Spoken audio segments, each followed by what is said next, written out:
बिस्मिल्लाहिर्रहमानिर्रहीम। अस्सलाम वालेकुम। जैसा कि आप जानते हैं कि हर बार हम अपने चैनल पर किसी लेजेंड, हीरो या ग्रोइंग हीरो को मदऊ करते हैं। आज जिस शख्सियत को हमने अपने प्रोग्राम में मदऊ किया है उनका ताल्लुक़ कानून से है। कानून का मतलब जो हमारे पाकिस्तान में लॉयर्स, जजेस और दूसरे जो इनसे मुताल्लिक़ पेशे हैं उस पेशे से उनका ताल्लुक़ है। आज हमारे गेस्ट जो हैं वो एक लॉयर हैं और एक अच्छा नाम रखते हैं और मुस्तक़बिल के लेजेंड हैं। फ़िलहाल तो वो हीरो चल रहे हैं। उनका नाम है इमरान अज़ीज़। अस्सलाम वालेकुम इमरान साहब। वालेकुम अस्सलाम। कैसे हैं इमरान साहब? जी ज़फ़र भाई, अल्हम्दुलिल्लाह मैं ठीक हूँ। आप कैसे हैं? ठीक है अल्हम्दुलिल्लाह अल्हम्दुलिल्लाह। अच्छा इमरान साहब, आप मुझे ये बताएं कि आपका पूरा नाम क्या है? जी, मेरा पूरा नाम यही है जो आपने कहा है, इमरान अज़ीज़। इमरान अज़ीज़। जी जी। अच्छा, और बेसिकली आपका ताल्लुक़ कहाँ से है? बेसिकली ताल्लुक़ कराची से है। कराची से है। जी हाँ, कराची में पले बड़े हैं? पले बड़े यहीं पैदा हुए हैं। अच्छा, और आपकी स्कूलिंग वगैरह कहाँ से हुई? स्कूलिंग वगैरह में ज़ाहिर अपना औरंगी टाउन में पैदा हुआ, तो मेरी स्कूलिंग जो है वो अज़ीज़ मिल्लत हाई स्कूल। अच्छा। जी जी, औरंगी टाउन से हुई। ठीक है। उसके बाद अगर कॉलेज की तरफ हम आते हैं तो गवर्नमेंट कॉलेज फॉरमैन में दाखिला लिया मैंने, प्री मेडिकल में। ठीक है। उसके बाद फिर मैं बीएससी की तरफ गया। ठीक है। उसी कॉलेज से बीएससी मैंने कंप्लीट किया। ठीक है। लेकिन नसीब में होता है ना, बाज़ दफ़ा ये होता है कि आप सोचते कुछ हो कुछ और जाता है। जी जी जी। तो किसी एक कानूनी मसले की वजह से मुझे सिटी कोर्ट आना हुआ। ठीक है। तो इस पेशे की तरफ रुझान बन गया मेरा और LLB में दाखिला ले लिया। ठीक है। यानी वो खरबूजे को देख के खरबूजे ने रंग पकड़ा, वो मिसाल हो गई। अच्छा, आपकी थ्रू आउट एजुकेशन अज़ीज़ मिल्लत से ही हुई है? थ्रू आउट कंप्लीट मेरी जो अपना स्कूलिंग जो लाइफ गुजरी या स्कूल की जो एजुकेशन है जी जी, वो अज़ीज़ मिल्लत हाई स्कूल से गुजरी। तो आपने किस ज़ुमरे में जो है वो अपना मैट्रिकुलेशन किया? किस सन में? किस ग्रुप से? किस ग्रुप से?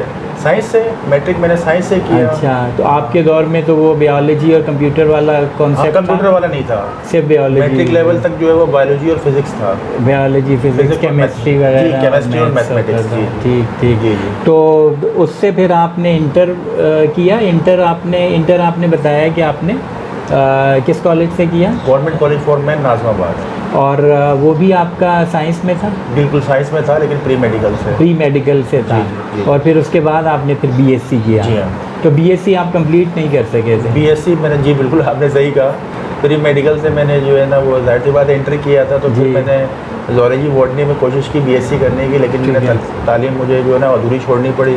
ठीक है। कुछ ज़ाती मसरूफियत भी थी और मुझे ऐसा महसूस हुआ कि शायद मैं कुछ गलत फील्ड में चला गया हूँ। ठीक है। लेकिन जब मैं कानून की तरफ, लॉ की तरफ जब मेरा रुझान बना तो फिर जाहिर सी बात है उस वक्त इंटर बेस पे लॉ में दाखिले नहीं होते थे, उस वक्त ग्रेजुएशन बेस पे होते थे। जी जी जी। और 3 साल लॉ होता था। ठीक है। तो फिर मैंने बीकॉम किया प्राइवेट।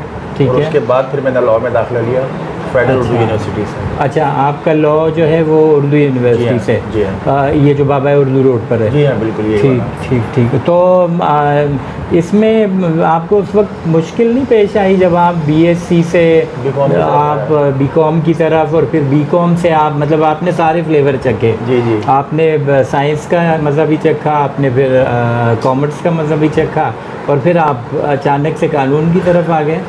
असल में मुझे ज़ाती तौर पे बाद में ये महसूस हुआ कि जो मैं ख़ुद भी अपने बच्चों को और बच्चों के वालिदैन को कहता हूँ कि आप अपने बच्चों के रुझान की तरफ आप देखें कि उसका रुझान किस तरफ है, ना कि अपनी कोई मर्ज़ी थोपें। मेरे वालिद साहब का जो रुझान था, अल्लाह उनको गरीक़ रहमत करे, आमीन, उनका ये था कि मैं अपने बेटे इमरान को जो है वो डॉक्टर बनाऊँगा। ठीक है। लेकिन मुझे प्री मेडिकल से इंटर करने के बाद या इंटर के दौरान ही मुझे ये फ़ील हुआ कि शायद मैं ज़ूलॉजी बॉटनी के लिए बना नहीं हूँ। ठीक, शायद मैं मेडिकल फील्ड के नहीं बना हूँ। लेकिन क्योंकि अब दाखिला ले चुका था, मुझे वो चीज़ें कंटिन्यू करनी थी। वालिद साहब की भी ख्वाहिश थी, लेकिन इतने अच्छे नंबर नहीं आ पाए। ठीक है। उसी वजह से जो है ना फिर मुझे मजबूरन जो है बीएससी में दाखिला लेना पड़ा। ठीक है। बीएससी में भी मुझे ये समझ में आया कि ये मेरे मतलब की फील्ड नहीं है। ठीक है। मैथमेटिक्स मेरी अच्छी थी। ठीक है। मैट्रिक में मेरे 93 नंबर थे 100 में से। गुड। लेकिन देखें जो है ना वो 93 नंबर होने के बावजूद मुझे इंजीनियरिंग की तरफ जाना चाहिए था। बिल्कुल। लेकिन मैं चला गया उस तरफ जिस तरफ मेरा रुझान ही नहीं था, सिर्फ वालिद साहब की ख्वाहिश की वजह से। ठीक है। लेकिन फिर ये हुआ कि जब आपने कहा ना कि सफल आपने किया, तो क्योंकि मेरा ज़ाती तौर पर रुझान था उस तरफ, तो मुझे बीकॉम बहुत ईजी लगा और इजीली मैंने बीकॉम कर लिया। ठीक है। तो डू यू थिंक कि काउंसलिंग की कमी थी उस दौर में? काउंसलिंग की भी कमी थी, मौक़ों की भी कमी थी और समझाने वाले की भी कमी थी। राइट। वालिद साहब का एक माइंड था कि मुझे इमरान को डॉक्टर बनाना है, और उस माइंड के तहत उन्होंने कोशिश तो यही की कि इसको मैं करूं, लेकिन अंदर से मुझे ये फील हुआ कि मैं जो है वो शायद मेडिकल फील्ड के लिए नहीं बना हूँ। ठीक है। हाँ, लॉयर में इसलिए बन गया, वकील इसलिए बन गया कि मेरे दादा वकील थे इंडिया में। अच्छा। हाँ, मेरे दादा वकील थे, तो उनका एक होता ना खून के अंदर वो चीज़ थी। जब मैं सिटी कोर्ट आया किसी मामले की वजह से, तो मुझे ये महसूस हुआ कि शायद मैं ये काले कोर्ट के लिए बना हूँ। ठीक है। और काला कोर्ट ही मुझ पर जो है ना वो जेब भी, हाँ जेब भी देगा, जचेगा भी, और मैं ज़्यादा बेहतर परफॉर्म भी कर पाऊँगा ज़िंदगी में। ठीक। तो नाजरीन, आप अंदाज़ा कर सकते हैं कि अगर काउंसलिंग ना हो और या मौक़े ना मिलें, मेरे ख़्याल से मौक़े से ज़्यादा काउंसलिंग को हम रीज़न बता सकते हैं कि जिसकी वजह से हमारा जहन बन नहीं पाता कि हम किस फील्ड की तरफ जाएं। और अगर हम अपनी फील्ड से हटकर किसी और फील्ड की तरफ जाते हैं तो वहाँ पर हम वो अपने एक्सपर्टीज़ नहीं दिखा सकते जो एक्चुअली हमारे दिल में, हमारे माइंड में अल्लाह पाक ने उसको डाला हुआ होता है। ये कुदरती होती हैं। और एक फ़ुटबॉलर से आप ये उम्मीद नहीं लगा सकते कि वो क्रिकेट अच्छी खेलेगा, ज़रूर अच्छी खेलेगा। ये खुदादाद सलाहियत होगी कि अगर वो दोनों गेम अच्छे खेलता है। लेकिन आप अगर ये सोचें कि नहीं, अगर हम एक क्रिकेटर से ये कहें कि वो फ़ुटबॉल भी अच्छी खेले, तो ये लाजमी नहीं है। अच्छा इमरान साहब, आप मुझे ये बताइएगा कि आपने जब अपना कानून पूरा किया तो उसके बाद आपने प्रैक्टिस शुरू कर दी? जी हाँ।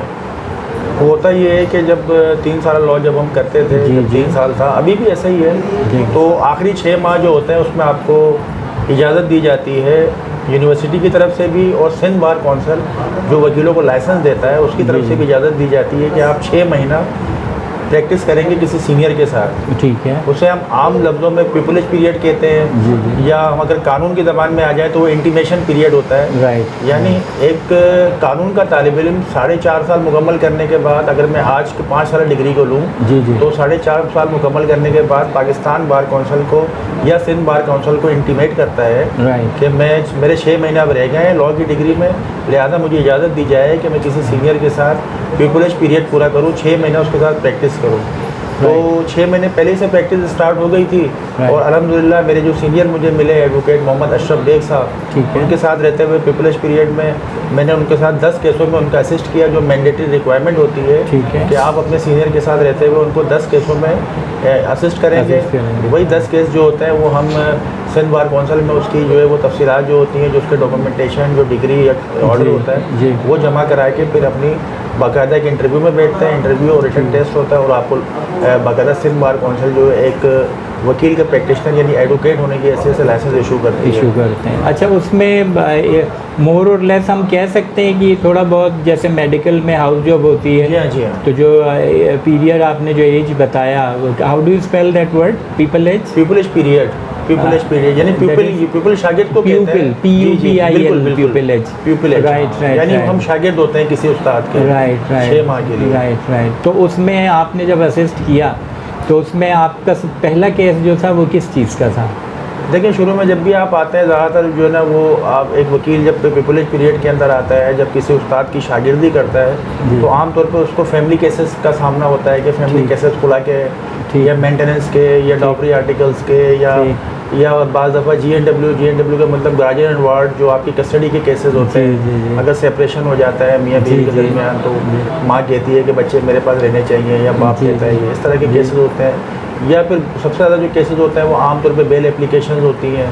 मुख्तलिफ FIRs में जो मुल्ज़िमान आते हैं नामजद होकर, तो उनके दैट बिकम्स इन क्रिमिनल। जी हाँ, क्रिमिनल, वो क्रिमिनल में हो जाता है। बिल्कुल। सो ये कि कोई आप पर मतलब यू आर नॉट बॉर्न के आप क्रिमिनल ही करेंगे या फैमिली केसेस जो आप केस करना चाहें वो कर बिल्कुल। आप जैसे डॉक्टर जनरल फिजिशियन होता है, उस तरह उस दौरान जो है वो 6 महीना जो है आप जनरल फिजिशियन ही होते हो। राइट। यानी कोई भी केस आए आप कर सकते हो, बल्कि वकील जो है वो ओवरऑल जनरल फिजिशियन ही होता है। हमारी किसी एक फील्ड में स्पेशलाइजेशन नहीं होती जिस तरह डॉक्टर्स में होता है। तो आपने जो फर्स्ट केस असिस्ट किया था तो वो फैमिली था? Family case. तो उसमें आपने तलाक करवाई थी या पैचअप करवाया था? नहीं, वो खुला का केस था और खुला हो गई थी।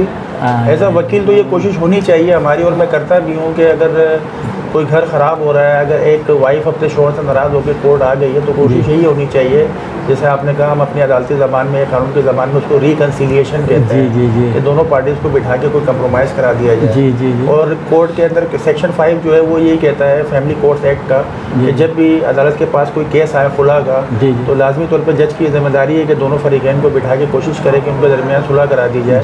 और अगर रिकन्सिलिएशन कामयाब हो जाता है तो वेल एंड गुड है, लेकिन अगर वो फेल हो जाता है, जिसको हम कानून की ज़बान में प्री ट्रायल कहते हैं, यानी ट्रायल शुरू होने से पहले प्री ट्रायल होता है, कि हम उन तमाम डिस्प्यूट को बैठ के टेबल पे पहले ही हल कर लें। But that doesn't become the part of record.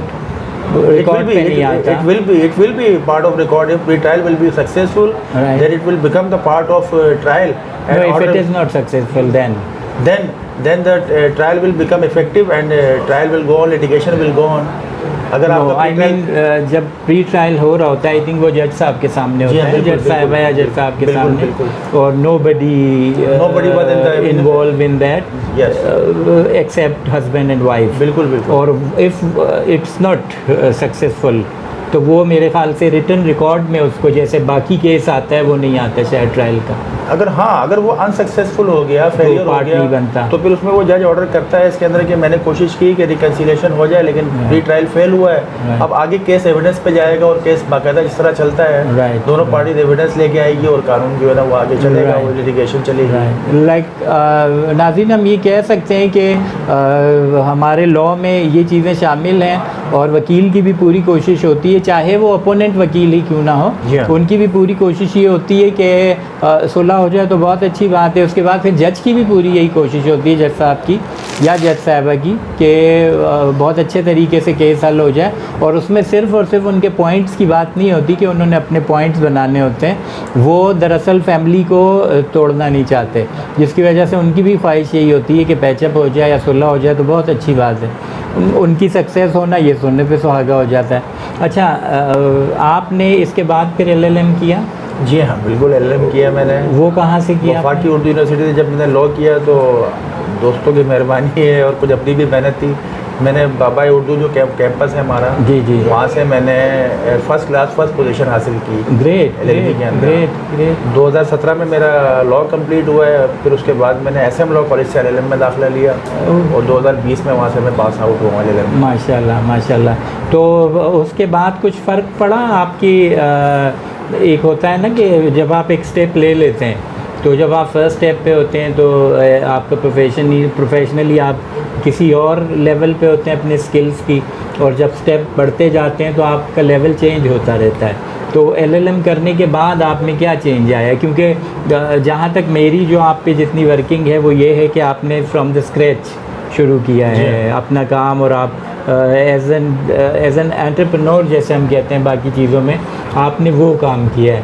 तो इसमें फिर आप ये भी मुझे बताएं कि उसमें कोई चेंज जो आया लेवल में, और दूसरा ये कि फिर उसमें आपने कुछ कम्युनिटी सर्विसेज का भी कुछ अमल दखल रहा है या नहीं? क्योंकि अगर कम्युनिटी सर्विस आप करते हैं तो उससे आपको शायद ज़्यादा एक तो एक्सपीरियंस भी होता है, और जो आपके क्लाइंट होते हैं उनके बिल्कुल बीच में जाने का आपको मौका मिलता है कि ये किस तरह से आप इस चीज़ को हल करेंगे।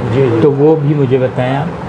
देखिए, आपने बड़ा अच्छा सवाल किया कि LLM में जब आपने दाखिला लिया या LLM कंप्लीट किया तो आपकी प्रैक्टिकल लाइफ में या आपकी सोशल लाइफ में या आपकी इवन प्रोफेशनल में भी एडवोकेसी लाइफ के अंदर क्या चेंजेस आए? LLM में होता ही है कि जब आप LLM में एडमिशन लेते हो, सबसे अच्छा ये लगता है आपको कि आप जिनके सामने पेश हो रहे होते हो जजेस के सामने, वो भी आपकी क्लास फेलो होते हैं, उनसे यारी दोस्ती हो जाती है आपकी, और आपको एक कॉन्फिडेंस लेवल आपका बूस्ट होता है। सबसे बड़ी बात ये होती है जजेस से आप सीखते हो, वो भी आपके साथ आपके कोलीग होते हैं, वो भी आपके जो है ना साथ में लॉ कर रहे हो, LLM कर रहे होते हैं, तो उनसे जब इंटरेक्शन होता है तो उनके एक्सपीरियंस आप लेते हो, अपने एक्सपीरियंस उनको आप देते हो। इसके अलावा जो उस्ताद होते हैं वो PhD लेवल के उस्ताद होते हैं, ज़्यादा अच्छी और इफेक्टिव चीज़ें आपको सीखने को मिलती हैं। लेकिन बेसिकली जो है वो LLM का फ़ायदा उसी वक्त होता है जब आप किसी गवर्नमेंट सर्विस में जाते हैं। अगर आप सिर्फ एज अ प्रोफेशनल एडवोकेट काम करते हैं तो LLM से आपको कोई ख़ास फ़ायदा मिलता नहीं है, सिवाय ये कि आपका कॉन्फिडेंस बूस्टअप होता है, आपकी अच्छी एक सोशल गैदरिंग बनती है, आपके जजेस में जुडिशरी में आपकी एक नो हाउ हो जाती है, आपका जो है ना नॉलेज एनहांस हो जाती है। लेकिन एज सच आपको प्रोफेशनल लाइफ में कोई फ़ायदा नहीं होता। राइट। बस ये होता है कि आपके लिए पीएचडी की राहें हमवार हो जाती हैं। अगर आपको मज़ीद आगे जाना है तो वो चीज़ें होती हैं। और मुझे ऐसा लगता है कि अगर आप प्रैक्टिकल लाइफ में भी हैं वकालत के अंदर, तो कहीं ना कहीं आपको ये चीज़ें फ़ायदा दे रही होती हैं और हमें आगे बढ़ने में मदद दे रही होती हैं चीज़ें। तो इस फील्ड में भी आपके, जब आप जैसे पीएचडी करते हैं, तो क्या एमफिल और एमएस वगैरह का कॉन्सेप्ट है इसमें भी? नहीं, एचईसी जो हमारा हायर एजुकेशन कमीशन है, उन्होंने तो अनाउंस कर दिया है कि अगर आप एलएलएम करते हो तो इज इक्वल टू एमफिल है। गुड। जी हाँ। फिर उसके बाद अगर आपको जो है ना वो करना है, अपना पीएचडी में जाना है, तो 2 साल का पीएचडी होता है, वो आप कर सकते हैं। लेकिन बड़ी प्रॉब्लम ये है कि पाकिस्तान में इस वक्त लॉ के पीएचडी नहीं है, गिनती के 1 या 2 पीएचडी हैं। फैकल्टी की ये मजबूरी होती है कि अगर आप किसी भी यूनिवर्सिटी के अंदर अगर आप पीएचडी कराना चाहते हैं तो उस फैकल्टी में लाजमी कम से कम 2 पीएचडी होने चाहिए। राइट। अगर यहाँ कोई पीएचडी करता है तो उसको ज़्यादातर वो बाहर चले जाते हैं लोग, उनको यूके वगैरह में अच्छी अपॉर्चुनिटीज़ मिल जाती है। तो आई थिंक आपको मेंटोर भी मिलना मुश्किल हो जाता है फिर, जब पीएचडी इतने है ही नहीं। बिल्कुल हो जाता है, बिल्कुल हो जाता है। बाद यूनिवर्सिटीज़ करा रही है लेकिन वो एलएलएम है, खुद वो एलएलएम है, लेकिन वो पीएचडी के बच्चों को पढ़ा रहे हैं। तो आपकी थ्रू आउट जो ये एज ए लॉयर जो लाइफ रही है, इसमें इंस्पिरेशन आपकी किसकी है? आपको खुद मतलब किससे इंस्पिरेशन लेते हैं? देखें, मैं तो समझता हूँ हमारी इस पूरी कायनात के अंदर सबसे बड़े लॉयर हमारे हज़रत मोहम्मद मुस्तफ़ा सल्लल्लाहु अलैहि वसल्लम, सबसे बड़े वकील हैं वो अल्लाह ताला की, उन्होंने समझ ले तर्जुमानी की, अल्लाह ताला की बात की तर्जुमानी की। वकील के भी अल्लाह ताला की सिफत है, और वकील का मतलब ही ये है कि आप किसी के तर्जुमान बनते हैं, किसी की वकालत करते हैं। तो उसके बाद जो है, अब कायदा मोहम्मद अली जिन्ना है हमारे, जाहिर सी बात है फाउंडिंग हमारे पाकिस्तान के फाउंडर हैं, उनको भी हम एडमायर करते हैं। इसके अलावा जुल्फ़िकार अली भुट्टो, जितने भी हमारे मेंटोर हैं, जितने भी हमारे आइन बनाने में उनका किरदार रहा जुल्फ़िकार अली भुट्टो का। क्योंकि बेनज़ीर ने भी ये कहा कि मेरी ये ख्वाहिश है कि मैं अपने किसी एक बच्चे को लॉयर बनाऊँ। तो अब किसी ख़ास किसी को नहीं कह सकते, लेकिन मैं ज़्यादातर अपने प्रॉफिट मोहम्मद सल्लल्लाहु अलैहि वसल्लम को एडमायर करता हूँ और उनकी बातों को, उनकी जो ज़िंदगी को, उसको फॉलो करने की कोशिश करता हूँ। ये बड़ी अच्छी बात की इमरान अज़ीज़ ने कि हुज़ूर पाक सल्लल्लाहु अलैहि वसल्लम जो है वो उनके आइडियल भी कह दें और इंस्पिरेशन हो गई उनसे। उन्हें हम एक तरह से अगर कह दें कि हम कायनात से हट के अगर उनकी बात करते हैं, क्योंकि उनका कोई कॉम्पिटिटर नहीं हो सकता, वो एक ही वाहिद शख्सियत है इस कायनात में कि जिसकी इंस्पिरेशन जिसकी नहीं है, जो शायद उनके दुश्मन थे उनको भी उनसे इंस्पिरेशन होती थी। उसके बाद जब हम बात करते हैं तो इमरान साहब ने बात की कायद-ए-आज़म मोहम्मद अली जिन्ना की, मेरे ख़्याल से बेहतरीन शख्सियत। और जब हम फाउंडर का नाम लेते हैं तो हमारे जहन में, अगर किसी भी मुल्क के फाउंडर का नाम लेते हैं तो जहन में कायद-ए-आज़म मोहम्मद अली जिन्ना की पर्सनैलिटी आती है। हमारे बेहतरीन जो लीडर्स थे उनमें से एक कायद-ए-आज़म मोहम्मद अली जिन्ना, और हम शायद कहते हैं कि खुशकिस्मत हैं कि हमें कायद-ए-आज़म मोहम्मद अली जिन्ना जैसे बानी मिले, हमें कायद-ए-आज़म मोहम्मद अली जिन्ना जैसे फाउंडर मिले। कायद-ए-आज़म मोहम्मद अली जिन्ना बैरिस्टर भी थे। जी हाँ, बिल्कुल। तो आपने सोचा कि बार एट लॉ के लिए किया जाए, क्योंकि माशाल्लाह से बहुत बड़े बड़े नाम जैसे चौधरी एतजाज़ हसन हो गए, या जैसे मैंने कायद-ए-आज़म मोहम्मद अली जिन्ना की बात की, इस तरह से और बहुत बड़े बड़े नाम हैं। आपने कभी सोचा कि इस तरफ जाया जाए? असल में काफ़ी जो है ना वो सिटी कोर्ट के अंदर भी और मुख्तलिफ़ जगहों पे ऐसे सेमिनार्स होते हैं। जी जी। जिसमें अब तो बड़ा आसान कर दिया इन्होंने। वो कहते हैं कि अगर आपने एलएलएम किया हुआ है तो आपके काफ़ी जो है ना वो सब्जेक्ट वहाँ पे जो है वो वेव हो जाते हैं अगर आप बरतानिया जाते हैं। बल्कि यहाँ आप यहीं से बैठे हुए सारे कोर्सेज कर सकते हैं, सिर्फ आपको एक पेपर देने के लिए जाना होता है। दिल तो हमारा भी करता है कि वो करे, लेकिन एक तो टाइम का इशू है, क्योंकि यहाँ पे पॉलिटिकल सरगर्मियाँ हैं, समाजी सरगर्मियाँ होती हैं, ये सारी चीज़ें। उसके साथ साथ एक ह्यूज अमाउंट भी चाहिए उसके लिए। तो कोशिश कर रहे हैं। कोई स्पॉन्सरशिप वगैरह नहीं होती? शायद होती होगी, लेकिन मैंने इस बारे में प्रोग्राम वगैरह अगर हो, मेरे ख्याल में जिस तरह मैं बैरिस्टरशिप की तरफ जाना चाह रहा हूँ उसके अंदर नहीं होता होगा, क्योंकि मैं अपने इसी लॉ को और एलएलएम को यूज़ करते हुए बैरिस्टरशिप की तरफ जाना चाह रहा हूँ। अगर आप कोई बाकायदा प्रोफेशनली अगर जाना चाह रहा है या एज ए स्टूडेंट जाना चाह रहा है तो वो शायद उसमें होता होगा, उसमें होता होगा। लेकिन मैं प्रोफेशनल वे के अंदर बैरिस्टरशिप की तरफ जाऊंगा तो मुझे जाहिर सी बात है पैसे तो खर्च करने होंगे। तो नाजरीन, इसमें मेरी ख़ास तौर पर जो हमारी लॉयर बरादरी है, वो कला बरादरी है, उनसे मेरी ये रिक्वेस्ट ज़रूर होगी, जैसे और पेशों में पूल्स बने हुए होते हैं और उसमें वो जो उनमें ऐसा एक कैंडिडेट होता है जिसको जो कैंडिडेट खुद ये समझ रहा होता है कि मैं इस चीज़ के लिए अप्लाई करूं तो मैं इसको मुस्तहिक हूँ, मुझे आना चाहिए इसमें, तो उस पूल के ज़रिए उसकी मदद की जाए और उसको उसमें वो हासिल करने के लिए, वो अचीव करने के लिए उसको वो सहूलत दी जाए। तो अगर इस पर भी हमारे वकील भाई सोचें कि बाकी काम भी बहुत अच्छे वो कर रहे हैं, लेकिन उसके साथ साथ इवन अगर हमारे जजेस जो जैसे रिटायर्ड जजेस हैं वो भी अगर इस पूल में शामिल हो जाएं और हमारे लिए बहुत एक क्रीम जमा हो सकती है पाकिस्तान में, क्योंकि आपको पता है कि आजकल के जिस तरह के हालात चल रहे हैं उसमें शायद एक इंसान को, एक आम इंसान को जो एक मिडिल क्लास फैमिली से ताल्लुक़ रखता हो, तो उसके लिए वकील बनना भी बहुत बड़ी बात है। आपने जो इतनी मेहनत की तो उसको आप क्या समझते हैं कि इस मेहनत के ज़रिए आपको वकालत के केसेस से या आपकी जो प्रोफेशनल जो अचीवमेंट थी उससे हटके कोई और चीज़ आपने हासिल की? जैसे फॉर एग्ज़ाम्पल हम बात करते हैं कि आपके अलाइंस भी बने हुए होते हैं, आपकी काउंसिल्स बनी हुई होती हैं, तो उसमें भी मेरे ख़्याल से आपकी बहुत सारी ऐसी कमेटीज़ होती हैं, ऐसे ग्रुप्स होते हैं जिसके लिए आप बाकायदा कॉन्टेस्ट करते हैं।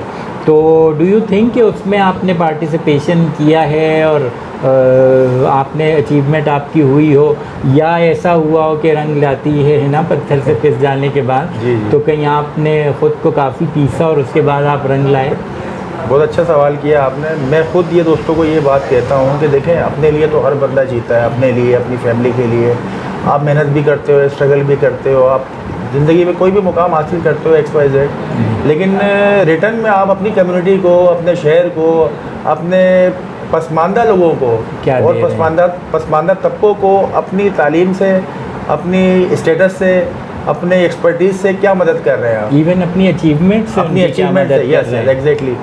तो मैंने ज़ाती तौर पे यही कोशिश की कि सबसे पहले तो, क्योंकि मैं ख़ुद वकला बरादरी का हिस्सा हूँ, तो मुझे ये नज़र आया एक वकील होने की हैसियत से कि हमारी, क्योंकि मैं भी ग्रास रूट से ऊपर आया, मैंने भी उसी तरह के मसाइल का सामना किया जिस तरह एक आम वकील यहाँ पे करता है। ठीक है। सबसे पहले तो जो आपने निशानदेही की, तालीम बहुत महंगी है लॉ की। बिल्कुल। मैं समझता हूँ कि 17-18 साल तक एक जो स्टूडेंट होता है लॉ का, वो अपने घर के खर्चे पे पल रहा होता है। बिल्कुल। एक वकील बनने के बाद फिर 5 साल मज़ीद उसको अपने घर के खर्चों पे ही बसों में धक्के खाते हुए यहाँ पे आना है, सिटी कोर्ट में वकालत करनी है, या अपनी जहाँ जिस बार में भी वो वकालत करता है वहाँ करनी है। बिल्कुल। उसके बाद जब 5 साल गुजरते हैं तो फिर ऐसा ऐसा उसके बाद केसेस आना शुरू होते हैं। बिल्कुल। ये बहुत स्ट्रगलिंग प्रोफेशन है। एक तो जो वकील है, जो वकील बनता है, स्टूडेंट से लेके वकील बनने तक वो खुद ज़ाती तौर पर स्ट्रगल कर रहा होता है, और साथ साथ उसके पीछे जो उसके सरपरस्त होते हैं, अगर माँ बाप अगर हैं या बहन भाई हैं, वो स्ट्रगल का भी पार्ट एंड पार्सल होते हैं, वो उससे ज़्यादा स्ट्रगल वो कर रहे होते हैं, क्योंकि जब तक पीछे से फाइनेंशियल सपोर्ट नहीं होगी, एक आम जो है वो मेरी तरह का बंदा जो है वकील नहीं बन सकता। जैसे वो बीमार से ज़्यादा कहते हैं, अटेंडेंट जो होता है वो तकलीफ में होता है। तो उसके बाद फिर यही हुआ कि मैंने सबसे पहले तो अपने वकला बरादरी की तरफ तवज्जो दी। सबसे बड़ा जो मसला वकला के साथ सेहत के मसाइल, उसके बाद उनके बच्चों के तालीम के मसाइल। वकील भी इस माशरे का एक तबका है। जिस तरह एक आम शहरी को कराची शहर के अंदर मूव करते हुए मुख्तलिफ मसाइल का सामना करना पड़ता है, उसके साथ भी कोई क्रिमिनल ऑफेंस हो जाता है, उसके साथ भी थानों में मसाइल होते हैं, उसके साथ अस्पतालों में मसाइल होते हैं, काम करने के दौरान उसको मुख्तलिफ सरकारी इदारों में मसाइल का सामना करना पड़ता है, सब रजिस्ट्रार ऑफिस में, KDA में, KMC में, SBCA में, तमाम अदारोों के अंदर जहाँ पे वो वकालत करता है या अपने क्लाइंट को पेश करता है, वहाँ पे प्रोफेशनल सरगर्मियों में उसको मुश्किलात का सामना करना पड़ता है। तो इसके लिए जाहिर सी बात है कराची भर के वकीलों के लिए एक एसोसिएशन मौजूद है। अच्छा। जो वकला की वेलफेयर पे काम करती है, जिसका नाम कराची बार एसोसिएशन है। अच्छा, इट्स रजिस्टर्ड बिल्कुल एसोसिएशन ऑफ, जिसका एफिलिएशन कोई किसी लॉयर उससे है? जी बिल्कुल। ये कराची बार एसोसिएशन जो है वो कराची भर के 23,000 वकला की नुमाइंदा बार है। अच्छा। जो बाकायदा सिंध बार कौंसिल से रजिस्टर्ड होती है। राइट। और कराची बार एसोसिएशन जो एक वेलफेयर बॉडी है, जिसका मकसद अपने जो मेंबर्स वकील हैं उनकी वेलफेयर के लिए काम करना, उनकी तालीम पे, उनकी सेहत पे, उनके बच्चों की तालीम के लिए, उनके उनके घर के लिए, उनकी मुश्किलात के लिए, उनकी परेशानी के लिए, उनको काम करने की बेहतर इन्वायरमेंट देने के लिए ये काम करना सारा जो है वो कराची बार एसोसिएशन का काम है। It's a kind of NGO, non government organisation है ये एसोसिएशन है। यू कैन से डैट कि ये NGO की शक्ल तो हम नहीं, NGO नहीं कह सकते। NGO में अगर लफ्ज़ हम कहेंगे तो उस पर NGO पे फंडिंग भी होती है। राइट। कराची बार एसोसिएशन जो है वो सरासर खुद मुख्तार इदारा है। राइट। जो सिर्फ अपने मेंबर्स की जो 1000 रुपये सालाना फीस होती है, राइट, उसी से उनकी मदद भी कर रहा होता है। राइट। ये लाइक एक पूल बना हुआ है वो। जी जी। हमारे हर मेंबर जो 1000 रुपये साल के देते हैं, तो उसी पैसों की मदद से जो है ना हम सारे वेलफेयर के काम कर रहे होते हैं। Right. It's not a for profit, it's a non profit. बल्कि हम कोशिश ये करते हैं इसमें, इसके अंदर के अपने खुद हम रेवेन्यू जनरेट करने के लिए जो मुख्तलिफ जो है वो यहाँ पर सिटी कोर्ट के अंदर मुख्तलिफ जगह हैं, जैसे बैंक्स हो गए, मुख्तलिफ जगह हो गए, उसका रेंट आता है। उसके रेंट की वजह से भी जो है ना हमें काफ़ी हमारी मदद हो जाती है, ताकि हम बेहतर बजट के अंदर वकला की खिदमत कर सकें। तो उसमें कहीं आप इदारों के साथ कनेक्ट होते हैं, जैसे जो इमदाद करते हैं लोगों की, जैसे ये शेल्टर हाउसेज होते हैं, जैसे पनाह हो गया या औरत फाउंडेशन हो गई, या इस तरह के जो इदारे होते हैं, जैसे वो ताहिर साहब का एक इदारा है, आई थिंक ताहिर मलिक साहब का जैसे इदारा है। तो क्या वो बहुत कनेक्ट रहता है इस तरह के कामों में ना? और जस्टिस माजिदा रिजवी साहिबा का एक इदारा था। तो क्या इस तरह के आप कनेक्शन रखते हैं दूसरे इदारों से, जैसे ये इदारे रखते हैं? देखें, कराची बार एसोसिएशन जो है वो जाहिर सी बात है वकला की नुमाइंदा बार है। जी जी। हमें अपने हर मेंबर की, क्योंकि वकील अल्लाह की सिफत है, वकील की डिग्निटी का भी ख्याल रखना है, वकील की सेल्फ रिस्पेक्ट का भी ख्याल रखना है। आप अल वकील को फॉलो कर रहे हैं? बिल्कुल। तो वकील, क्योंकि देखें वकील एक सेल्फ मेड जो है ना वो कम्युनिटी का हिस्सा है, वो खुद अपनी रोजी रोटी खुद करता है। वो किसी का मुलाजिम नहीं होता, वो किसी की मदद नहीं चाहता, बल्कि वो लोगों का मददगार होता है। तो इसका गोल या मिशन स्टेटमेंट क्या है कराची बार एसोसिएशन का? Welfare of lawyers. राइट। तो लाइक उसमें अगर एक आम पब्लिक की हम बात करें तो उसकी वेलफेयर के लिए ज़रूरी नहीं है कि बात हो, लेकिन हमारे बायलॉज के अंदर ये है कि हम सिर्फ आम पब्लिक क्या, हम तो मुल्की वेलफेयर की भी बात करते हैं। राइट। अभी but that is like the core thing is lawyers. Core thing is वकला वेलफेयर या लॉयर्स वेलफेयर। राइट। अभी आपने देखा सिंध के हकूक़ पे, सिंध के वसाइल के ऊपर जिस तरह से डाका डालने की कोशिश की गई। जी जी। बबर लो में जिस तरह से वकीलों ने किरदार अदा किया। जी जी। दरिया सिंध के ऊपर जो नाजायज़ तरीके से, इलीगल तरीके से कैनाल्स निकाले जा रहे थे, राइट, उसके लिए वकला ने बाकायदा एक तहरीक शुरू की। राइट। और अल्हम्दुलिल्लाह जो है ना ये दरिया सिंध के ऊपर जो कैनाल्स की तामीरात हो रही थी वो रुक गई हैं। जी जी। जिस तरह सिंध की ज़मीनों की बंदर बांट की जा रही थी कॉर्पोरेट फार्मिंग के नाम पे, जी जी जी, उसको रोकने के लिए वकला अपना किरदार अदा कर रहे हैं। ठीक है। तो वकला जो कराची बार एसोसिएशन है या वकला की जो नुमाइंदा हमारी एसोसिएशन है, उसका किरदार सिर्फ वकला वेलफेयर तक नहीं है, उसको हम बड़े बड़े सिनेरियो के अंदर बड़ी बड़ी चीज़ों में भी अपना किरदार अदा करते हैं, जो हमारे बायलॉज का हिस्सा है कि अगर मुल्की सतह के पता पे भी आइन और कानून के ऊपर अगर कोई जो है वो वार करता है, अगर आइन और कानून को सबदास करता है, तो वकला ही खड़े होते हैं। तो उसमें डू यू थिंक कि आजकल के ज़माने में कोई एक्टिवनेस नज़र आ रही हो, जो अगर आइन या कानून पर अगर वार हो रहा हो आज के दौर में, तो अगर हो रहा हो, मेरा यहाँ जो कीवर्ड है वो अगर है। देखें, बात पता है क्या, बात ये है कि अभी आपने खुद देखा जो हमने धरना दिया है बबरलू बाईपास सक्खर में। जी जी। तो हुकूमत को हमने घुटने टेकने पे मजबूर किया। ठीक है। उन्होंने खुद लिख के दिया कि ठीक है, हम जब तक कंसेंसस नहीं होंगे चारों सूबे के, तब तक हम कैनाल्स की तामीरात को होल्ड करते हैं। ठीक है। ये बहुत बड़ी अचीवमेंट है। कराची बार एसोसिएशन से एक तहरीक शुरू होती है, जिसका असर जाता है वज़ीर आज़म पाकिस्तान तक, और जो खुद स्टेटमेंट देता है कि ठीक है, जब तक चारों सूबों की कंसेंसस नहीं होगी, उनकी रजामंदी नहीं होगी, उनकी आमादगी नहीं होगी, तब तक इन कैनाल्स के ऊपर जो है ना हम काम रोक देते हैं। तो ये बड़ी कामयाबी है वकला की। तो वो रुका, काम रुका? जी हाँ, बिल्कुल, वो काम रुका हुआ है, वो काम रुका हुआ है, और उस वक्त तक रुका रहेगा जब तक बाकायदा तौर पर सिंध की आवाम की मर्जी शामिल नहीं हो जाती। Right right. तो ये डायरेक्टली लॉयर का नहीं है, यहाँ इनडायरेक्टली लॉयर शामिल हैं, लेकिन आम एक रफ़ाए आम का काम हो रहा है। असल तो इशू सिंध की आवाम का है, आवाम का काम हो रहा है। सिंध में अगर तो पानी नहीं डोंट होगा यू थिंक के जैसे पानी के अलावा अगर हम, जैसे कराची इलेक्ट्रिक है, उसे जीना दुश्वार किया हुआ है कराचाइट्स का, या जैसे सुई गैस है, जिसने एक मतलब मार्केट बनाई हुई है कि जी रात को 10 बजे के बाद से सुबह तक गैस बंद होगी। अब मतलब रात को 10 बजे के बाद से सुबह तक इंसान नहीं है, कोई और चीज़ है। तो उसके लिए कभी आवाज़ उठाई हो या, क्योंकि देखें तकरीबन 30-35 साल से जीना दुश्वार किया हुआ है कराची इलेक्ट्रिक ने, और जो उनके इख्तियारमंद लोग हैं वो वहीं बैठे हुए हैं। और वो मज़ीद बहुत सारे लोगों से मैंने इंटरव्यूज़ किए, उनसे ये भी सुना है कि वो कहते हैं कि हम वज़ीर आज़म की नहीं सुनते तो आम पब्लिक क्या चीज़ है। हकीकत है ये। देखिए पाकिस्तान में जो है ना, हमें ज़ाहिर तौर पे ये नज़र आता है कि एक जमहूरी हुकूमत है जी, लेकिन हम जो एक मॉडर्न माशाल्लाह के अंदर रह रहे हैं।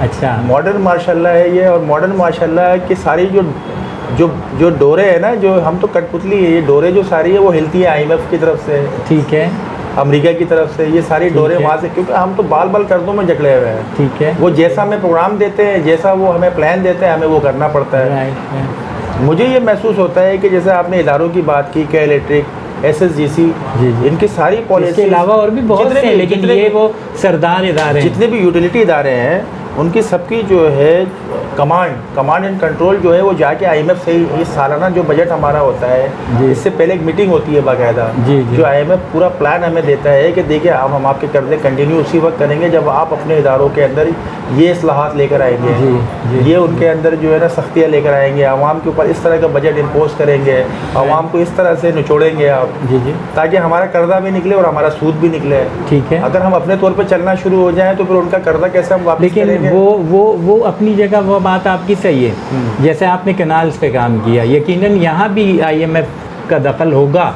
ऐसा तो नहीं है कि उसमें नहीं होगा। वो बनाने में उनका दखल होगा। जो आपने रोका वो आपने एक स्टेप लिया, तो क्या इसमें एहतजाज, जैसे एक उनका एक बड़ा आम सा एक जुमला है, जो जैसे उनके CEO साहब जो है वो कमेटी के सामने भी हाजिर हो जाते हैं और असेंबली के जो मुअज़्ज़िज़ मेंबरान हैं उनसे भी बदतमीज़ी कर लेते हैं, और उसमें वो ये कहते हैं कि आप मुझे गारंटी दे दें कि रिकवरी होगी। तो डू यू थिंक कि जैसे फॉर एग्ज़ाम्पल आपने बाज़ार से कोई चीज़ ख़रीदी तो वो दुकानदार का काम है कि वो आपसे पैसे लेगा, वो आवाम से नहीं कहेगा कि आप मुझे इस बंदे से पैसे लेके दो या इनसे मुझे पैसे लेके दो। या दूसरी चीज़ वो ये करते हैं कि जैसे फॉर एग्ज़ाम्पल आपके इस एरिया में अगर लोड शेडिंग हो रही है तो अगर 50 घर इस एरिया में हैं तो वहाँ पर 5 लोग ऐसे हैं कि जो बिल दे रहे हैं और 45 घर ऐसे हैं जो बिल नहीं दे रहे। अच्छा, वो भी शायद उन्हीं की वजह से कि कराची इलेक्ट्रिक खुद उनको कुंडे देता है, खुद उनसे प्राइवेटली पैसे लेता है। अब वो 5 लोगों के लिए भी वो 10-10, 12-12 घंटे की लोड शेडिंग कर रहा है, और इसके लिए उसका कहना क्या होता है कि ये क्योंकि रिकवरी नहीं हो रही तो ये एक तरह से सज़ा है उनकी। डू यू थिंक कि सज़ा का इख्तियार वो रखता है? क्योंकि जहाँ तक मैंने पढ़ा है सज़ा का इख्तियार सिर्फ अदालत को है कि पहले उस पर मुकदमा होना चाहिए, फिर मुकदमे के बाद उनकी गिरफ़्तारी होनी चाहिए, उसके बाद फिर जज साहब के सामने हाज़िरी और फिर जो जज साहब का फ़ैसला हो। तो डू यू थिंक कि इसके लिए भी आप अगर एहतजाज करते हैं या आपका अलायंस जो है इसके लिए बोलता है तो इस पर काम बहुत अच्छा हो जाएगा? वो आपने सही निशानदेही की है। आपका असल में जो पिन पॉइंट यही है कि आपने जिस तरह एहतजाज वहाँ किया, तो इसके लिए आप क्यों एहतजाज करते हैं? क्योंकि ये आम आवाम पिस रही है इसमें। एहतजाज तो खैर बाकायदा तौर पे वकीलों ने इस पर एहतजाज शुरू नहीं किया है, लेकिन हम अपने तौर पे मुख्तलिफ आइनी पटिशन्स जो है वो दाखिल करते हैं। पिटीशंस जी पे हाँ। अमल होता है? पटिशन मैंने आपको बताया ना कि एक चीज़, एक तो वो है जो हम जारी तौर पे देखते हैं कि पाकिस्तान में ये 73 का आइन चल रहा है और ये यहाँ पर कवानीन है जी, लेकिन यहाँ पर पॉलिसी, एक दूसरा लफ्ज़ आता है पॉलिसी। जी, ये पॉलिसी मैटर है। पॉलिसी के जब लफ्ज़ आ जाता है तो फिर वो तमाम आइन और कानून से जो है ना वो बालातर हो जाता है। वो फ़ायदेमंद कानून नहीं तो 2 होता। मिनट में बन जाते हैं असेंबली में। हाँ, अब तक हाई कोर्ट ने या सुप्रीम कोर्ट ने के इलेक्ट्रिक को लगाम देने के लिए कोई कानून या कोई आर्डर पास नहीं किया है। बिल्कुल, मैं समझता हूँ सैकड़ों की तादाद में पटिशन मौजूद हैं सिंध हाई कोर्ट के अंदर। उनकी अपनी रेगुलेटरी बॉडी जो है वो नेपरा वो भी नहीं सुनती, कुछ वो करती, मजीद 20 साल का लाइसेंस दे दिया। नहीं सुनती वो। हाँ, मेरे ख्याल से के इलेक्ट्रिक जो है वो बहुत ज़्यादा इस बात पर शायद हो सकता है कि अगर मेरा सब्सक्राइबर हो तो उसको अनसब्सक्राइब भी उसने कर लिया हो, लेकिन जो हक है, सच है, वो तो सच है। अच्छा, आपने अपनी जो अचीवमेंट्स हासिल की उसमें इस वक्त तक KBA में आप किस एंटिटी, आप इस वक्त क्या एक ऑफिस बेयरर हैं आप? क्या वो रखते हैं? जब मैंने ये सोचा कि मुझे वकीलों के लिए काम करना है, वकीलों की वेलफेयर पे काम करना है, तो उसके लिए ज़ाहिर सी बात है आपको फिर उस वेलफेयर बॉडी का हिस्सा बनना पड़ता है, जिसे कराची बार एसोसिएशन कहते हैं। जी। सन 2020 में मैंने कराची बार एसोसिएशन में as a member managing committee contest किया। ठीक है। और अल्हम्दुलिल्लाह मेरी उसमें तीसरी पोजीशन आई, जबकि 65 कैंडिडेट थे। ठीक है। हमारे यहाँ ये 2020 की बात जी है। हाँ, हमारे यहाँ कराची बार एसोसिएशन एक सरासर जमहूरी बॉडी है, जिसमें हर साल जो आपकी प्रेजेंट बॉडी होती है, जो एग्जिस्टेंस बॉडी होती है, वो खुद ब खुद इलेक्शन कराती है। ठीक है। और नई बॉडी को चार्ज देके वो चली जाती है। ठीक है। तो कोई निगरान वगैरह नहीं होते इसमें? कोई निगरान नहीं होता है। अच्छा। अब जैसे मैं इस वक्त कराची बार एसोसिएशन में ज्वाइंट सेक्रेटरी हूँ। ठीक है। हमारी कैबिनेट खुद दिसंबर में इलेक्शन कराएगी। ठीक है। यानी हम इलेक्शन कराएंगे और नई बॉडी को चार्ज देके हम 31 दिसंबर को यहाँ से चले जाएंगे। और उस पर एतमाद होता है? बिल्कुल एतमाद होता है, बिल्कुल फेयर और इम्पार्शियल इलेक्शन होते हैं, जो जजेस की निगरानी में होते हैं। ठीक है। कराची भर के 32,000 वकला जो है, तकरीबन 23,000 वकला इसके अंदर शरीक होते हैं। ठीक है। और अपना वोट कास्ट करते हैं। उसके बाद जो है वो एक नई बॉडी तश्कील दी जाती है। ठीक है। और वो सिलसिला चलता रहता है। तो आप हर साल लड़ते हैं इलेक्शन? तकरीबन मैं इस वक्त तक जो है वो 5 इलेक्शन कॉन्टेस्ट कर चुका हूँ। कितने जीते हैं? उसमें से मैंने 3 जीते हैं और 2 में लूज़ कर गया हूँ। अच्छा। जी जी। मतलब 3 की अक्सरियत में जी है हाँ, आप? जी हाँ, अक्सरियत ही फैसला माना जाता है ना? जी जी। तो उसमें आप किस ऑफिस को वेयर करते हैं? अभी मैं कराची बार एसोसिएशन में ज्वाइंट सेक्रेटरी के हैसियत से काम कर रहा हूँ। ज्वाइंट सेक्रेटरी जो है वो जनरल सेक्रेटरी के साथ मिल के काम करता है। और उसकी गैर मौजूदगी में तमाम जो फंक्शन एक जनरल सेक्रेटरी के होते हैं, वो joint secretary as acting general secretary काम करता है। राइट। वो कॉन्स्टिट्यूशन को पूरा, बायलॉज को पूरी तरह से वो इम्प्लीमेंट करने की, इनपुट उसको करने की कोशिश करता है। जी। तो इसमें आपको कभी ऐसा फिज़िकली किसी मुश्किल का सामना हुआ इस प्रोफेशन में? जैसे आप क्रिमिनल भी आपने केसेस किए हैं, फैमिली केसेस भी किए हैं, तो कभी ऐसा हुआ हो कि मतलब हम कभी कभी तो जैसे मस्जिद जज साहिबान भी डांट देते हैं ना, तो चलें वो तो हम ऐसा, जैसे हम कहते हैं घर के बड़ों की डांट सुनते हैं, तो ऐसे वो भी हम सुनते हैं। लेकिन कभी कभी ऐसा होता है कि क्लाइंट्स में से या उसमें से भी कुछ ऐसे लोग आ जाते हैं जो, क्योंकि देखें हर एक केस तो हमने जीतना नहीं होता, ये तो आपके उस पर होता है आर्ग्यूमेंट्स पर कि आप उस वक्त या जज साहब का दिमाग क्या बोल रहा है उस वक्त, उसको क्या समझ रहा है, तो वो उस पर होता है। तो आपका कभी फिज़िकली ऐसा या कोई? देखें, ये मैं समझता हूँ होता तो होगा और होता है लोगों के साथ, ये उसी वक्त होता है। आपने बड़ी अच्छी बात की कि देखें, जो वकील होता है उसका काम सिर्फ अपने क्लाइंट के केस को अच्छी तरीके से कानून के मुताबिक जज को समझाना होता है, पेश करना होता है उनके ठीक है, सामने। उनके सामने पेश करना होता है। मर्जी जज की होती है जी बिल्कुल, कि वो आपके हक में फैसला दे आपके क्लाइंट के, या आपके खिलाफ फैसला दे। ऊपर आपके मेंटल फ्रेम में उस जी वक्त जी वो- जी बिल्कुल जी। मेंटल फ्रेम, या हो सकता है कि आप जो बात कर रहे हो वो दूसरे फरीक के बात के ऊपर जो है सुपरसीड नहीं कर पा रही। बिल्कुल। तो आप या रेफरेंस कोई ऐसा वो देख लेते हैं जिसके हवाले से बिल्कुल वो केस लॉज होते हैं, उसमें जो ऑब्जर्वेशन होती जी। हैं, उसके अंदर प्रीवियस मिसालें होती हैं, वो पेश की जाती हैं दोनों साइड से। जी। खैर, अगर आप वो केस हार भी जाते हैं या जीत जाते हैं, वो आपका जो है उसमें आपके ऊपर बर्डन नहीं होना चाहिए, ठीक है। लेकिन बाद वकील यहाँ पे इल प्रैक्टिस ये करते हैं कि क्लाइंट से डन पे काम पकड़ लेते हैं कि ठीक है मैं ये काम करा के दे दूंगा। 302 के मर्डर का केस है, एक बंदा 5 साल से, मैं आपको मिसाल दे रहा हूँ, एक बंदा 5 साल से जेल में, क्लाइंट आता है, वो कहते हैं ठीक है 50 लाख रुपए दें, मेरी जज से सेटिंग है और मैं आपको जो है ना, मैं आपको 2 मिनट में बेल करा के देता हूँ, मैं ऐसी की तैसी, और ये ठीक है। अब जब बेल एप्लीकेशन फाइल करते हैं, इस तरह की चीज़ें होती हैं कि वो तो सज़ा का कैदी होता है, ठीक है। यानी जज को ये पता होता है कि जब केस कंप्लीट होगा तो इसको सज़ा हो जाएगी। ठीक है। ऐसे केसों में ज़मानत बड़ी मुश्किल हो जाती है। ठीक है। हाई कोर्ट के सुप्रीम कोर्ट तक ज़मानत मिलना मुश्किल होता है। और फिर 302 का मैटर हो या 324 का मैटर हो, जिसके अंदर जिसे हम कहते हैं कि अटेम्प्ट टू मर्डर। जी जी। अब ऐसी सूरत हाल के अंदर जब आप वो केस हार जाते हो, या वो बेल एप्लीकेशन डिसमिस होती है, या XYZ कोई भी केस हो, तो फिर क्लाइंट से, क्योंकि आपने डन पे काम पकड़ा हुआ होता है, आपसे मोटी फीस ली हुई होती है, तो वो आपसे फिजिकल भी होता है, वो आपसे अब्यूजिव भी होता है, वो आपको ऑलरेडी 302 किया हुआ होता जी है। जी जी तो कुछ भी कर सकता है, कुछ भी कर सकता है, कुछ भी उसके घर वाले कुछ भी कर सकते हैं। और हुआ है माजी के अंदर, ये हुआ है, वकीलों की असैसिनेशन हुई है, वकीलों का मर्डर कर दिया गया है। तो मेरे साथ ज़ाती तौर पे कभी ऐसा नहीं हुआ, क्योंकि मैं बिल्कुल, हाँ, मैं सीधी वकालत करता हूँ, मैं क्लाइंट से कभी डन पे काम नहीं लेता। जी जी। मैं अपना केस ईमानदारी से प्रोसीड करता हूँ, तैयार करता हूँ, प्लीड करता हूँ, जज के सामने पेश करता हूँ। और हमारा काम है केस पेश करना, फिर वो जो भी आप यकीन करें, एक मैटर मेरे पास आया, एक खातून थी, उनकी वालदा थी किसी मुल्जिम की, तो मैंने 3 साल उनका केस चलाया, लेकिन मुल्ज़िम की तरफ से मैं वकील था, लेकिन मैं सज़ा से नहीं बचा सका, उसको कोई 4-5 साल की सज़ा लग गई। अच्छा। लेकिन उसकी वालदा ने फिर भी मुझसे लिपट के रोने लगी कि बेटा मुझे आपसे कोई शिकायत नहीं है, आपने वाकई केस ईमानदारी से चलाया, कोई बात नहीं हम केस हार गए लेकिन मुझे आप पे पूरा एतमाद है। तो आपको केस इस तरह चलाना चाहिए कि आपका क्लाइंट ये कहे कि नहीं ठीक है, भले हम केस हार गए लेकिन वकील साहब ने मेहनत पूरी की है, तुम जीतो या हारो, हमें तुमसे प्यार है। तुमसे प्यार है। अच्छा, आपका जो ये थ्रू आउट जो लाइफ रही है एज ए लॉयर, तो इसमें कौन सा केस ऐसा रहा जो आप सोच रहे थे कि बहुत प्रोलॉन्ग हो गया, लंबा केस चला? आमतौर पर सिविल जो केसेस होते हैं, दीवानी मुकदमा जिसको कहते हैं, वो तो उसके बारे में जी उसके बारे में तो ये कहा जाता है कि अगर पोता वो केस फाइल करता है, अच्छा, तो उसका पोता फिर तो उसका पोता, अगर दादा फाइल कर रहा है तो पोता, अगर पोता फाइल कर रहा है तो उसका भी पोता। तो दीवानी मुकदमा बहुत लंबे लंबे चल जाते हैं। अच्छा, उसी में फैमिली भी आ जाते हैं? फैमिली केसेस नहीं, फैमिली केसेस तो जैसे खुला का 6 महीने के अंदर फैसला देना खुला के केसेस तो खुला का केस नहीं, बल्कि ओवरऑल जितने भी फैमिली डिस्प्यूट होते हैं जिसके अंदर खुला आ जाए, डावरी आर्टिकल्स का मैटर है या मेंटेनेंस के मामलात हैं या फिर कस्टडी के मैटर्स हैं, ये सारे आप सही कह रहे हैं, 6 महीने में इसको फैसला करना होता है। राइट। अच्छा, ये तो आपकी जितनी भी जैसे प्रोफेशनल अचीवमेंट्स भी हमने देखी हैं, आपका हमने क्या ऑफिस वेयर करते हैं वो भी हमने देखा, माशाल्लाह से ब्लैक कोट में और ब्लैक टाई में आप होते हैं। इससे आपको फाइनेंशियली डू यू थिंक कि जैसे हमारी नई नस्ल अगर इस फील्ड की तरफ आती है तो क्या फाइनेंशियली इससे फ़ायदा ले सकते हैं, वो अच्छा फ़ायदा हो सकता है उन्हें? देखिए, अगर उनका हक है। आपने बड़ा अच्छा सवाल पूछा है कि फाइनेंशियली एक वकील जब आप बनते हैं तो आपको क्या, या नए आने वालों के लिए क्या अट्रैक्शन है इसके अंदर।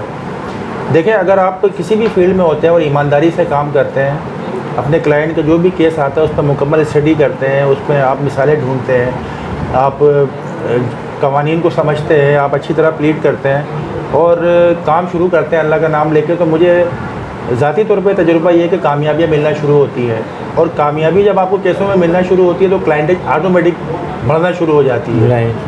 क्योंकि देखें, शुरू में जो आपके पास क्लाइंट आता है वो 3 जगहों से आता है। नंबर 1 आपके पड़ोसी आपके पास केसेस लेके आते हैं, नंबर 2 आपके रिश्तेदार लेके आते हैं, नंबर 3 आपके दोस्त लेके आते हैं। इन 3 जगहों से आपके पास केसेस आते हैं। जब इन 3 जगहों से केसेस आते हैं, उनको आप रिलीफ दिला दें, उनको उनका अच्छा आप देखिए, केस जीतना हारना वो नसीब होता है, लेकिन क्लाइंट को ये महसूस होना चाहिए कि मेरे वकील ने ईमानदारी से काम किया है। ठीक है, वो 10 जगह जाके बताएगा, वो 10 जगह अपनी गैदरिंग में कहेगा कि नहीं यार मेरे वकील ने काम अच्छा किया करके दिया मुझे। ठीक है, यही आपकी क्लाइंटेज होती है। आप काम शुरू करते हो, क्लाइंट बढ़ना शुरू होते हैं। देखिए, रिस्क तो अल्लाह ताला की जो है ना, अल्लाह ताला का एक वादा है। तो वो कौन सा लेवल आता है जिस पे हम कह सकते हैं, जैसे फॉर एग्जांपल हम बात करते हैं, अगर हम इस वक्त चौधरी साहब की बात करते हैं तो चौधरी एतजाज़ हसन साहब, अगर उनकी बात करते हैं तो अगर जब हम कहते हैं कि उनके पास अगर एक केस जाए तो उनका एक लेवल अलग होगा जी, लेकिन जब उसी तरह से किसी और बैरिस्टर की भी हम बात करते हैं तो वो एक बिल्कुल डिफरेंट लेवल हमें नज़र आता है। तो ये उस लेवल तक जाने के लिए डू यू थिंक कि ये सारी चीज़ें जो आपने अभी बताई ये वर्किंग करती? देखें, ये तो बिल्कुल एक आपने दूसरी बात कर दी ना। मैं आपको इस तरह मिसाल दूँ इसकी कि औरंगी टाउन में उसी डाउ मेडिकल कॉलेज से MBBS करके वही डिग्री लेके वही सारी चीज़ें करके अगर एक डॉक्टर बैठा हुआ है तो वो 200 या 100 रुपये फ़ीस ले रहा है अपने। ठीक है, उसी का जो एक कुलीग है, उसने उसके साथ ही डॉक्टर बना है, वो बैठा हुआ है क्लिफ्टन के अंदर किसी अच्छे मेडिकल सेंटर में, साउथ सिटी में बैठा हुआ है। वो वहाँ पे जो है वो 8,000 रुपये फ़ीस ले रहा है। ठीक है, ये स्टेटस का फ़र्क है। अच्छा, तो उसमें फिर नसीम हमीद जो थी वो काउंट नहीं करती? वो काउंट कर सकती है, वो भी तो औरंगी टाउन से थी ना, वो काउंट कर सकती है, लेकिन वो बहुत एक अच्छा नाम रख रही है। हाँ, वो आप अपना स्टेटस बना सकते हैं, आप अपना स्टेटस बना सकते हैं। देखिए, अगर वो 8, ऐसे ये भी ज़रूरी नहीं है जो डॉक्टर 8,000 रुपये फ़ीस जिसने ली या 10,000 रुपये ली, हो सकता है उससे शिफा ना हो, वो 100 रुपये फ़ीस वाले से हो जाए, उससे शिफा हो जाती है। और अक्सर यही होता है। तो अच्छा, ये बड़ा अच्छा है कि अदालत में जब आप पेश होते हो तो आपके बराबर में भले ख्वाजा नवीद साहब खड़े हों या आपके बैरिस्टर एतजाज़ हसन खड़े हों या फिर आपके साथ सरदार लतीफ़ खान खोसा साहब खड़े हों या चाहे कोई भी ज़फ़र भाई खड़े हों, आप उसको बीट कर सकते हैं अपनी काबिलियत से, अपनी स्टडी से, अपने केस को अच्छी तरह पेश करने से आप उसको बीट कर सकते हैं। हो सकता है वो जोम में हो, जी। यार मैं तो सरदार लतीफ़ खोसा हूँ, हाँ। मैं तो रिटायर्ड जस्टिस ख्वाजा नवीद हूँ। राइट। ऐसा हुआ है, मेरे उस्ताद जिनका मैंने आपको नाम लिया, जी, जी। एडवोकेट मोहम्मद अशरफ बेग साहब, जी, जी। उन्होंने एक केस के अंदर रिटायर्ड जस्टिस ख्वाजा नवीद साहब को उन्होंने बीट किया। अच्छा। सिर्फ एक उसमें मिसअंडरस्टैंडिंग के अंदर वो समझते रहे कि मैं तो जस्टिस हूँ रिटायर्ड, ठीक ये है। मुझे रिलीफ दे देगा जो जस्टिस है हाई कोर्ट में। तो ऐसा नहीं होता। ख्वाजा नवीद की अदालत वाले जो बिल्कुल हैं वो बिल्कुल जज साहब, उन्हीं की बात कर रहा हूँ, वो ठीक रिटायर्ड है। जस्टिस जी हैं। जी जी। तो तो मेरे ख्याल से शेर अफजल मरवत भी रिटायर्ड जस्टिस ही थे। नहीं, शेर अफजल मरवत तो वो तो महज वकील है, जैसे हम वकील हैं। अच्छा, वो जज नहीं रहे? नहीं, जज परवेज मुशर्रफ एरा में पता नहीं, शायद जज अगर रहे होंगे तो फिर ये लोअर जुडिशरी के रहे होंगे, जस्टिस नहीं रहे। हाँ जी जी। मतलब जो आपके जो मेरे ख्याल से ट्रायल वाले जो जी जी, ये हो सकते हैं सीनियर सिविल जज हों या मजिस्ट्रेट हों या यहाँ तक के होंगे। मतलब कुर्सी पे बैठे थे। मुमकिन है बैठे होंगे। ये अच्छा, वहाँ पता नहीं प्रोग्राम का क्या हुआ होगा। हाँ, ये भी बड़ा हो गया या नहीं। अच्छा, आप ये तो हमारी वो चीज़ें थी जिसको हम कहते हैं कि अब जब इतनी बंदा हार्ड वर्क कर रहा होता है और पसीना बहा रहा होता है तो खुश्क सी चीज़ें हो जाती हैं। इसको कुछ आप इसको मतलब एक रोटी को पराठा बनाने के लिए क्या करते हैं आप? मतलब म्यूज़िक वगैरह सुनते हैं या कोई ड्रामा वगैरह देखते हैं, मूवीज़ देखते हैं या कहीं घूमने चले जाते हैं, क्या करते हैं? देखिए, मेरी लाइफ तो जो है ना वो बड़ी टफ लाइफ है। अच्छा। एक तो आपको अपनी वकालत भी देखनी है, वकीलों के मसाइल भी देखने हैं, फिर वकीलों की तकलीफ़, खुशी, गम, ये सारी चीज़ें देखनी है। हर वक्त किसी न किसी वकील के साथ कोई मसला हो रहा है, वो वहाँ पे उसके साथ कोई वारदात हो गई, कहीं छीना झपटी हो गई, कहीं पे कोई क्राइम हो गया। जी जी जी। लेकिन फिर भी जो है वो थोड़ा बहुत अपने लिए टाइम निकालना पड़ता है। म्यूज़िक सुनते हैं हम भी कोई ऐसी छोटे मोटे क्लिप्स देख लेते हैं। अब तो पूरी मूवी देखने का टाइम मिलता नहीं है। बिल्कुल। दिल करता है कि कोई अच्छी पाकिस्तानी मूवी आई, जैसे अभी दिल लव गुरु कोई मूवी आई है हुमायूं सईद की, तो दिल तो हमारा भी करता है कि कहीं सिनेमा में बैठ के देख लें, लेकिन टाइम की बड़ी कमी होती है। ठीक। तो यानी अब शौक़ है लेकिन वक्त की कमी है। बिल्कुल ऐसा है। तो अच्छा, आपने अभी कहा है ना कि बड़ी टफ लाइफ है हमारी, तो मैं पूछने वाला था कि आप शादीशुदा हैं? जी बिल्कुल शादीशुदा हूँ। फिर तो वाकई टफ लाइफ है। अच्छा, मूवीज़ पाकिस्तानी देखते हैं जब टाइम मिलता है? हाँ, कभी देख लेते हैं। कभी कोई ऐसी पूरी मूवी देखने का तो टाइम नहीं मिल पाता, पहले टाइम होता था देख लेते थे। तो पहले थ्रू आउट कौन सी मूवी ऐसी थी जो आपको लगी कि ये अच्छी मूवी? देखिए, वो एक दौर हमारा था जब हम बचपन से जवानी की तरफ कदम रख रहे थे, तो बड़ा एक दौर आया, जावेद शेख का दौर आया। अच्छा। हाँ, ये दिल आपका हुआ एक मूवी आई मोहम्मद राना की। अच्छा। वो हम सिनेमा में देखने जाते थे। उससे पहले एक दौर आया बाबर अली का। अच्छा। बाबर अली का, उसमें उनकी जीवा फिल्म आई, वो फिर वो उनकी आई कि लव इन नेपाल और इस तरह की मूवियाँ, मुंडा बिगड़ा जाए। जी। बड़ा एक दौर हुआ उनका। जी। शमीम आरा की डायरेक्शन में वो हाथी थे श्रीलंका के, भी इस तरह की फिल्में, हाथी मेरे साथी।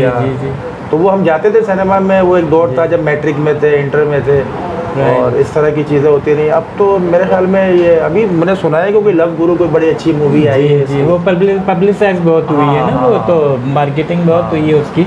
तो इस दौर में आप, इससे पहले के दौर, जैसे आपने कहा कि बचपन में हम होता था कि देख लेते थे।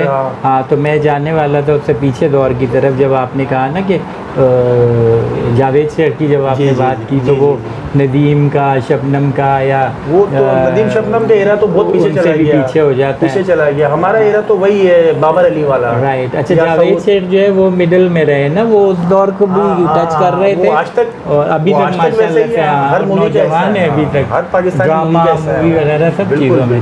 तो आपका फेवरेट इनमें कौन रहा है जो थ्रू आउट मूवीज़ में जो पाकिस्तानी एक्टर हैं? पाकिस्तानी मूवीज़ के अंदर जब एक शान को भी बड़ा हमने पसंद किया। शान की भी बड़ी एक फिल्म हम देखते रहे। उनकी एक फिल्म आई थी शान की, घूंघट, वो बड़ी रीमा के साथ फिल्म थी, बड़ी फैमिली मूवी थी वो भी हमने सिनेमा में देखी। एक क्रेज़ उनका भी रहा। फिर बाबर अली को भी बड़ा हमने पसंद किया। तो अभी इस एरा के अंदर तो कोई हमें ऐसा हीरो नज़र नहीं आता, ऐसा कोई नज़र नहीं आता। तो ना हमें कोई इतना पाकिस्तानी मूवीज़ की तरफ इतना कोई रुझान अब रहा नहीं है। वो मतलब वो क्वालिटी नहीं सामने आ रही। कोई ऐसा एक होता है ना, बंदा कहते हैं चलो ठीक है, कोई ऐसा हीरो नज़र नहीं आ रहा कि वाकई हीरो। जैसे एक नाम होता था वहीद मुराद है या मोहम्मद अली है, जावेद शेख जैसे भी हमने। जी। तो अदाकाराओं में, एक्ट्रेसेस में कौन आपके? एक्ट्रेसेस में अगर आप आ जाएं, अगर ये अभी की बात कर रहे हैं या पहले जैसे? को जो भी एरा है, जाहिर सी बात है उस दौर में वो रीमा के साथ ही सारी मूवियाँ आती थी, तो रीमा को उस दौर में मीरा भी थी।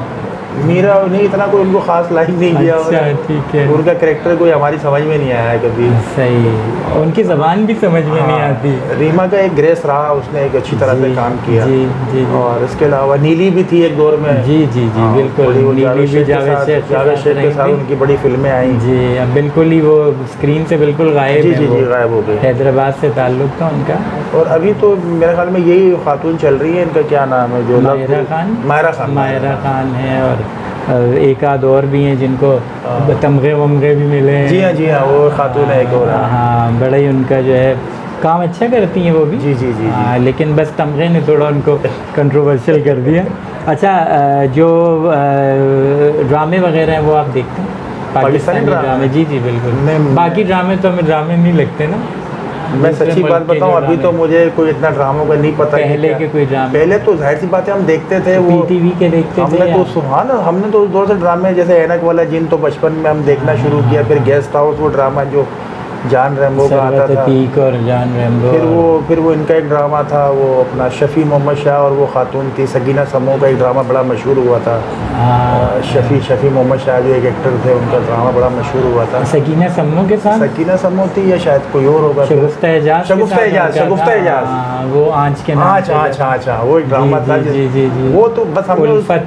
हाँ, उल्फत। शगुफ्ता एजाज का नाम उसमें उल्फत। सॉरी, मैं सकीना समो। जी जी। वो दौर तो मुझे याद है ना, वो तो हमारा ऐसा दौर होता था कि वो उस टाइम पे सड़कें वीरान हो जाया करती थी। और शाह साहब तो, शफ़ी मोहम्मद शाह साहब तो थे भी, मतलब बड़े पाए के वो थे। तो मैंने उसी दौर तक ड्रामे देखे जब तक ये चीज़ें, ये जो है अपना ये केबल आ गया और ये डिश आ गई। जी जी। उसके बाद तो फिर वो ड्रामों की तरफ हमारा फिर रहा नहीं रहा। असल में नाजरीन, उस वक्त जो मेहनत होती थी वो भी ऐसी मेहनत होती थी कि जैसे अभी इमरान ने कहा कि उन्होंने जो इतना हार्ड वर्क किया, पसीना बहाया, तब जाके इस मकाम तक पहुँचे। तो ऐसे ही अगर हमें उस्मा गिलानी, खालदा रियासत और वहीद मुराद और नदीम जैसे लोग मिल जाते हैं, और शबनम जैसे, तो वो ऐसे ही नहीं मिल जाते। उन्होंने भी इतनी सख्त मेहनत की है, तो वो उस्मा गिलानी बनी, और आयशा खान बनी, और खालदा रियासत बनी। अच्छा, म्यूज़िक आप पाकिस्तानी सुनते हैं? म्यूज़िक का बिल्कुल सुनते हैं। किसको ज़्यादा सुनते हैं? म्यूज़िक तो हम बचपन से जो सुनते रहे और अब तक जो सुनते हैं वो सज्जाद अली है। अच्छा। सज्जाद अली मेरे फेवरेट सिंगर हैं। राइट। और उनका कौन सा सॉन्ग ज़्यादा सुनते हैं?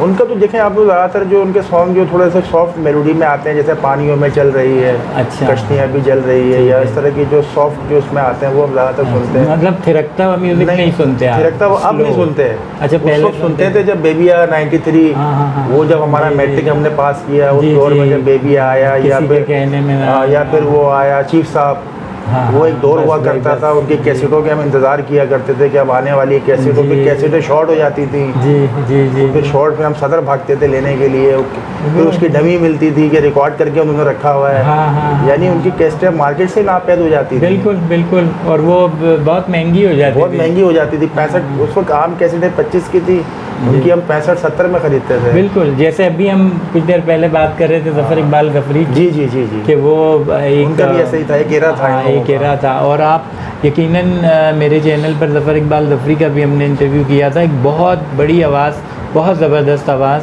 आप वो इंटरव्यू ज़रूर सुनिएगा, बल्कि देखिएगा।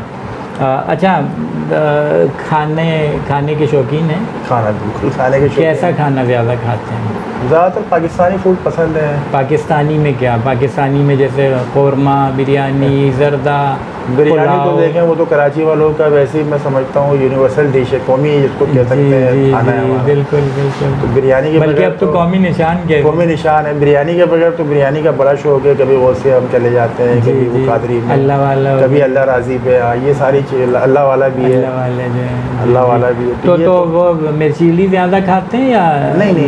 नॉर्मल। अच्छा, पका भी लेते हैं? नहीं, पकाने बिल्कुल नहीं, कुछ भी नहीं पकाते। एक दौर था अंडे शंडे पका लेते थे, अब तो अच्छा, वो अंडा तो आप धूप में भी रखें तो पक जाता है। इसके अलावा कोई अब नहीं, ऐसा थोड़ी मेहनत बिल्कुल नहीं पानी वगैरह पका लेते हैं? कुछ भी नहीं, किचन की तरफ तो देखना ही पसंद नहीं है। अच्छा, बिल्कुल नहीं। आपने यानी वो पकने को आपने माइंड कर दिया, आपने निकाल दिया। अच्छा, जब आप बात करते हैं थोड़ी देर पहले जैसे हमने बात की कम्युनिटी सर्विस की, आप क्या सोचते हैं कि आपने अपनी लाइफ में वो कौन सी ऐसी, दरअसल ये ऐसी चीज़ नहीं है कि बताई जाए लोगों को, लेकिन जस्ट फॉर मोटिवेशन, कि वो क्या ऐसी सर्विस होगी जिसके लिए आप कहेंगे कि ये मेरी लाइफ की मुझे लगता है कि बेस्ट सर्विस थी। तो वो आपके ख़्याल में आपने ज़िंदगी में कब की, और उससे आउटकम जो मिला वो आपको कैसा मिला, उसने आपको अंदर जो फीलिंग्स थी वो क्या पैदा की?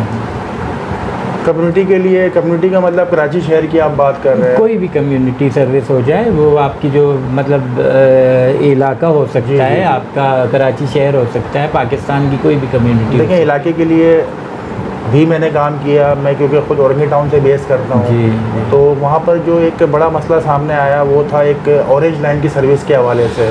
काफ़ी लोगों ने मुझे, वहाँ के जो रिहायशी हैं, उन्होंने बताया है कि इमरान भाई हमें ये प्रॉब्लम आ रही है कि इसके अगर हम औरंगी टाउन 5 नंबर से इस पर बैठते हैं तो ये हमें अब्दुल्ला कॉलेज पे ड्रॉप कर देते हैं, जबकि हमें अगर आगे नुमाइश तक जाना हो तो हमें बड़ा पैदल सफ़र करना पड़ता है। जी जी। इसके सिलसिले में मैंने एक लीगल नोटिस इशू किया, पटिशन की तैयारी की, कुछ वीडियोस बनाई इसके अंदर। जी जी। तो अल्हम्दुलिल्लाह हुआ ये कि मुर्तज़ा वहाब साहब ने उस पर नोटिस लिया, नासिर हुसैन शाह साहब का फ़ोन आया मुझे। अच्छा, नोटिस लिया मुर्तज़ा वहाब ने? बिल्कुल लिया। अच्छा, गुड। नासिर हुसैन शाह जो वज़ीर ट्रांसपोर्ट हैं इस वक्त, उनका मुझे फ़ोन आया। अच्छा। उन्होंने कहा कि इमरान साहब हम इस मसले को फ़िलहाल इस तरह से हल कर रहे हैं कि इसको हम जो है ना वो ऑरेंज लाइन की सर्विस को ग्रीन लाइन के साथ मिला रहे हैं, ताकि आपके जो औरंगी टाउन के जो सफ़र करने वाले लोग हैं, मुसाफिर हैं, उनको पैदल ना तय करना पड़े। लेकिन टिकट का भी उनसे कहा, आपने मुझसे सवाल पूछा था, टिकट का भी मैंने उनको कहा कि एक ही टिकट रखें। उन्होंने कहा नहीं, ये मजबूरी है कि ऑरेंज लाइन जो है वो अलग जो है ना वो सर्विस दे रहा है, वो गवर्नमेंट ऑफ पाकिस्तान की तरफ से, हमारा सिंध गवर्नमेंट का प्रोजेक्ट है।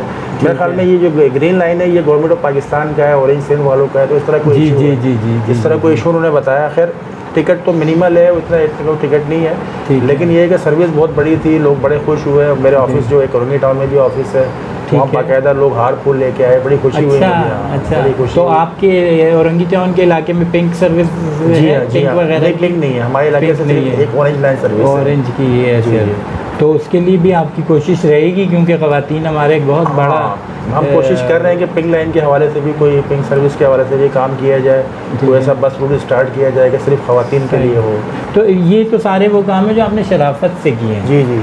कोई ऐसा काम है बचपन में आप सोचते हो कि मैं बड़ा शरारती था या मैं बड़ा शरीफ बच्चा था? वो एक हम कहते थे पहले चश्माटू बच्चा, के पीछे बैठा हुआ है और बड़े खामोशी से, हाँ, और 2-4 ऐसे हैं जो इसको पिन करना, उसको पिन करना। तो आप किस में काउंट करते हैं खुद को?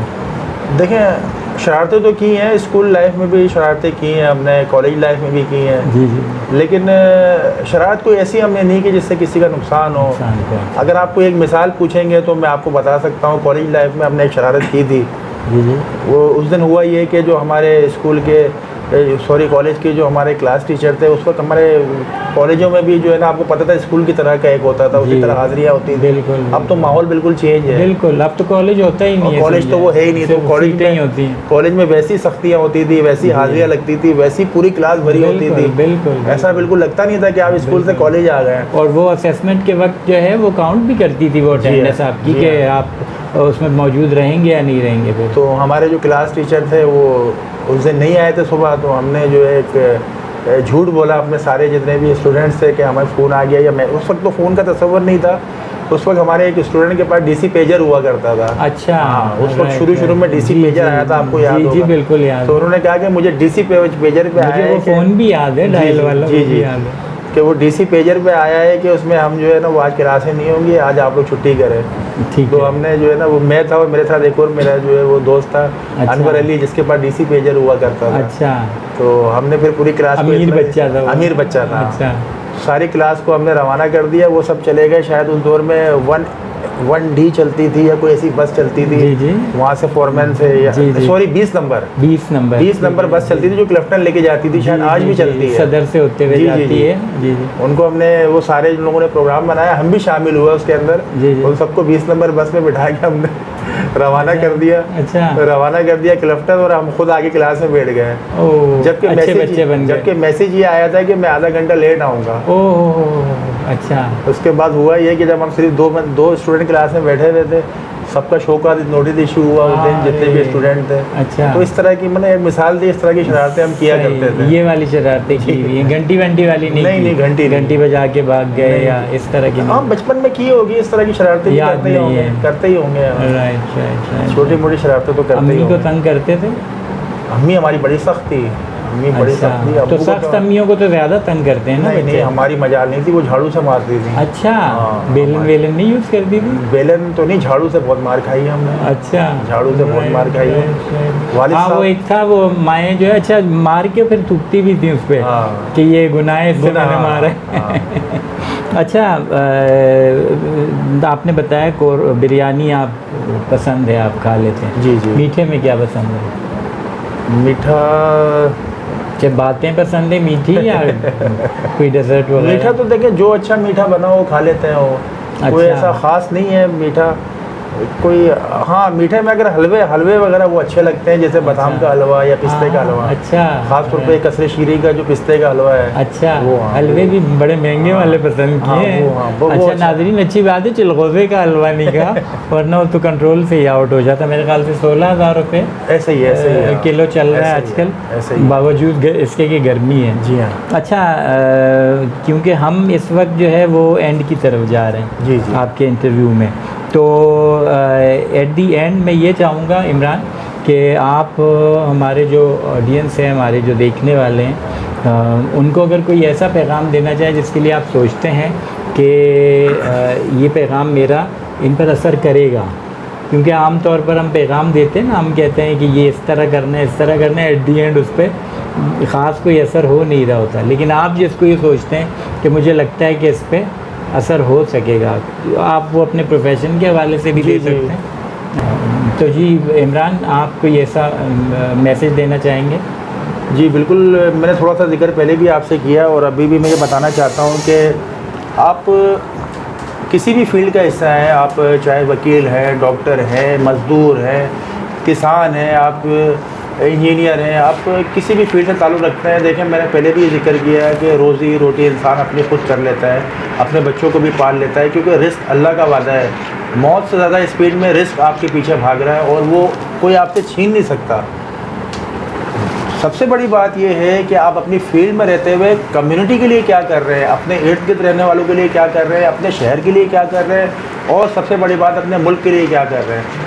तो मेरा यही कहना है कि आप किसी भी फील्ड में रहते हुए, किसी भी फील्ड के अंदर खिदमत देते हुए साथ साथ अपने इर्द गिर्द के लोगों का ख्याल रखें। अपने तौर पे कोशिश करें कि आपकी ज़ात से, आपकी तालीम से, आपकी एक्सपर्टीज़ से और आपके प्रोफेशन से उनको क्या फ़ायदा मिल सकता है, उनको आप ज़िंदगी के अंदर क्या आसानियाँ दे सकते हैं, ये ज़रूर सोचें और अपने इर्द गिर्द के लोगों का ख्याल रखें और हमेशा पॉजिटिव सोच रखें। हमेशा ये सोचें कि आपको पॉजिटिव डायरेक्शन में चलना है, अपने लोगों का ख्याल रखना है।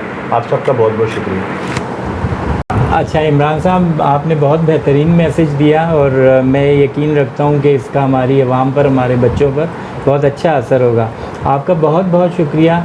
आज का इंटरव्यू मेरे बेहतरीन इंटरव्यूज़ में से रहा और क्योंकि ये इंटरव्यू ऐसा इंटरव्यू था कि एक ऐसे इंसान का इंटरव्यू था जिसने स्क्रैच से स्टार्ट लिया है और अल्लाह ताला आपको मज़ीद कामयाबियाँ अता करता रहे। अच्छा, हमारी एक रस्म है, एक रिवाज है हमारा कि जब हम अपने मेहमान का इंटरव्यू करते हैं तो उसको थैंक्स करने के लिए, क्योंकि और कोई चीज़ हम नहीं दे पाते दुआओं के अलावा, तो हम ये लेटर ऑफ थैंक्स उसको देते हैं।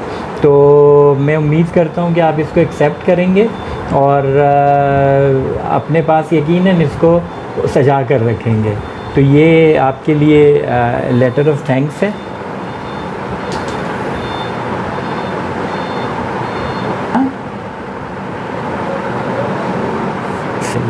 बहुत बहुत शुक्रिया ज़फ़र इकबाल भाई कि आप मेरे दफ्तर तशरीफ़ लाए और आपने इतना अच्छा मुझसे कम्युनिकेट किया और मैं समझता हूँ one of the best interview था जो अब तक मैंने दोस्तों को दिया है और मुझे ख़ुद आपसे बड़ा कुछ सीखने को मिला और मेरा ख़ुद कॉन्फिडेंस में भी इजाफ़ा हुआ है और अल्लाह ताला आपकी ज़िंदगी में, आपके बाल बच्चों में और ओवरऑल आपके काम में बरकत अता फरमाए। आमीन सुम्मा आमीन। बहुत बहुत शुक्रिया। नाज़रीन, मुझे उम्मीद है कि आपने आज के इंटरव्यू को बहुत एंजॉय किया होगा और इंशाअल्लाह जब आप ये इंटरव्यू देखेंगे तो इससे यकीनन कुछ ना कुछ बल्कि बहुत कुछ सीखेंगे। चैनल का नाम आपको याद होगा, अगर याद नहीं है तो मैं दोहरा दूं। चैनल का नाम है रिक्लेम योर लेजेंड्स। चैनल का नाम याद रखें, कोशिश करें कि इस चैनल को सब्सक्राइब करें अगर सब्सक्राइब नहीं किया हुआ। और क्योंकि इंटरव्यू को हमने और लोगों तक भी पहुंचाना है तो इसको शेयर भी ज़रूर करें, और अगर लाइक कर दें तो और ज़्यादा अच्छी बात होगी। आपका बहुत बहुत शुक्रिया एक बार फिर कि आपने इस इंटरव्यू के लिए टाइम निकाला और इंटरव्यू को देखा। अब इंशाअल्लाह ताला अगले किसी प्रोग्राम में किसी और मेहमान के साथ आपकी खिदमत में ज़फ़र इकबाल हाज़िर होगा। ज़फ़र इकबाल को इजाज़त दीजिए। बहुत बहुत शुक्रिया। अस्सलामु अलैकुम। खुदा हाफ़िज़। पाकिस्तान ज़िंदाबाद।